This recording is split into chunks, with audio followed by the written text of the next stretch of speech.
Hello students, टैक्साजीन biology में आप सभी का स्वागत है। और जो टॉपिक हम लोग करने वाले हैं वो है excretion. Excretion is the process of removal of chemical waste और nitrogenous waste from the body. ये वो प्रोसेस है जिसमें शरीर से chemical waste, specially nitrogenous waste का रिमूवल होता है। Excretion plays very important role in maintaining the homeostatic condition of the body. Excretion बहुत ही important process है, इसका बहुत ही important role है because ये हमारे शरीर में homeostatic condition को maintain करता है, यानी कि steady state को maintain करता है. The nitrogenous waste produced by various metabolic activities are harmful for the body and it leads to toxicity. Nitrogenous waste जो हमारे शरीर में कई सारे मेटाबॉलिक एक्टिविटीज़ के वजह से प्रोड्यूस होता है एंड ये बहुत ही हार्मफुल होता है शरीर के लिए। इसकी वजह से टॉक्सिसिटी हो सकती है शरीर में, इसलिए इसका रिमूवल बहुत इंपॉर्टेंट है। और इसका रिमूवल जिस प्रोसेस से होता है उसी को कहते हैं एक्सक्रीशन। जो various nitrogenous waste metabolic activities के दौरान प्रोड्यूस होती है उसमें से है यूरिया, यूरिक एसिड,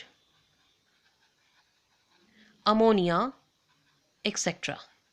जिसमें अमोनिया जो है it is highly toxic in nature and to make it less toxic it is converted into less toxic urea inside the liver. तो लीवर के अंदर अमोनिया को यूरिया में कन्वर्ट कर दिया जाता है।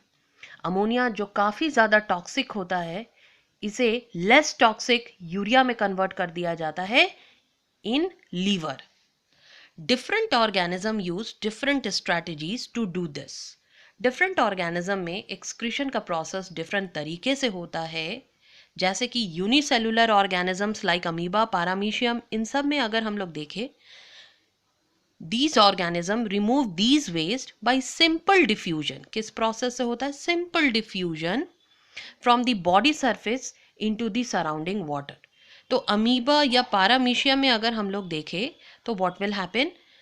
The nitrogenous waste are removed by simple diffusion process from the body surface into the surrounding water.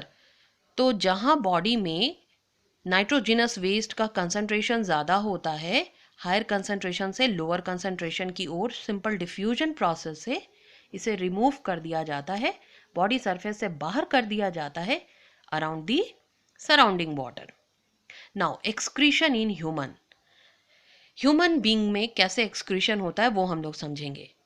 Multicellular organism like humans have well developed excretory system. Unicellular में तो हम लोगों ने देखा बाय सिंपल डिफ्यूजन से नाइट्रोजिनस वेस्ट का removal होता है from the body surface into the surrounding water. But in multicellular organisms like humans have well developed excretory system which consist of a pair of kidney, a pair of ureter, urinary bladder and a urethra. तो human के पास well developed excretory system है जिसमें एक pair kidney का है, एक pair ureter है, एक सिंगल यूरिनरी ब्लैडर है और एक यूरेथ्रा है। तो चलिए देखते हैं हम लोग कि ह्यूमन एक्सक्रीटरी सिस्टम का क्या स्ट्रक्चर है। तो सबसे पहले हम लोग देखते हैं कि बीन शेप्ड किडनी हमारे पास दो प्रेजेंट है in the abdomen region on either side of the backbone. तो हमारे बैकबोन के दोनों तरफ एब्डोमिनल रीजन में हमारे किडनी प्रेजेंट होते हैं। राइट किडनी जो है ये स्लाइटली लोअर इन पोजीशन होता है और लेफ्ट किडनी जो है वो स्लाइटली अपर इन पोजीशन होता है। इन दोनों के इस नॉच पोर्शन को, जिसको हाइलम कहा जाता है, यहाँ से दो ट्यूब लाइक स्ट्रक्चर्स अराइज होते हैं जिसे यूरेटर कहते हैं। और ये यूरेटर पीछे की तरफ से खुलते हैं कहाँ? यूरिनरी ब्लैडर में। यूरिनरी ब्लैडर में ये टेम्पररी जमा होते हैं और फिर ये यूरेथ्रा से क्या हो जाते हैं? बाहर की ओर निकल जाते हैं। तो this one is kidney, this is ureter, this is urinary bladder and this portion is urethra through which urine comes out. The opening of the urethra is guarded by sphincter. So this is the structure of excretory system. अब excretory system में यहाँ हमें क्या देखने को मिलता है? तो यहाँ हमें देखने को मिलेगा renal artery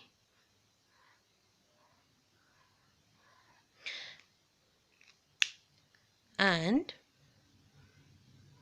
renal vein. So renal vein, renal word is used for the kidney, and this one is renal artery. Okay, so this is the structure of excretory system in humans. Now अब हम लोग kidney के structure को ज़रा देखेंगे. तो ये bean shaped kidney present है.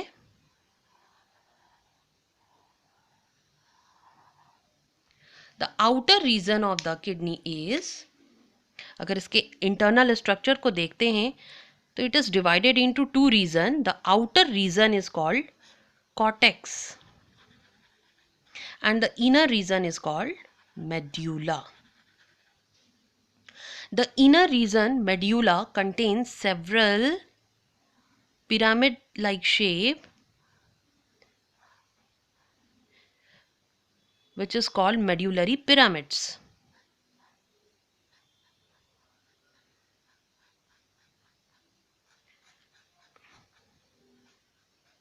This is medullary pyramids.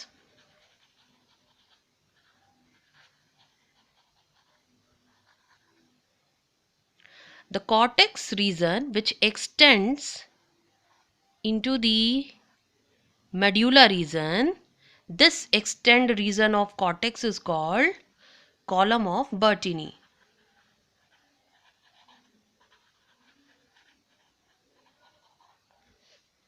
The medullary pyramids consist of several tubules-like structures called renal tubules or nephrons.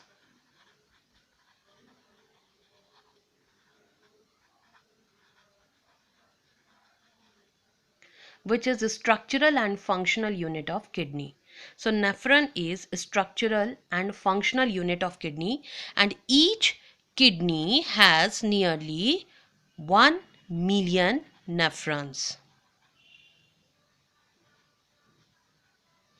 The broader region is called pelvis.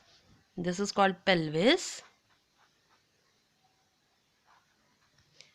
And from the pelvis, the nephron is responsible for the formation of urine, and the urine comes out through the pelvis region, and from the notch of the kidney a ureter arises.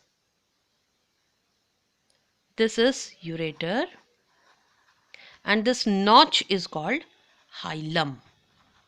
तो यहाँ पे हम लोगों ने क्या देखा कि kidney में ये दो रीजन हैं. आउटर रीजन को कॉर्टेक्स कहा जाता है और इनर रीजन को मेड्यूलरी पिरामिड्स कहा जाता है. मेड्यूला कहा जाता है.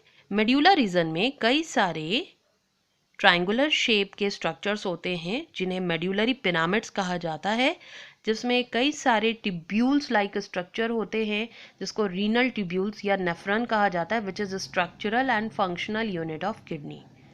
A single kidney consists of nearly 1 million of nephron which help in urine formation. The urine is formed in the nephrons and it is collected through the broader region that is called pelvis, and through the pelvis it comes out through the ureter, and from the ureter it temporarily store in the urinary bladder, and from the urinary bladder it comes out from the body through urethra. So this is the structure of excretory system and the internal structure of kidney.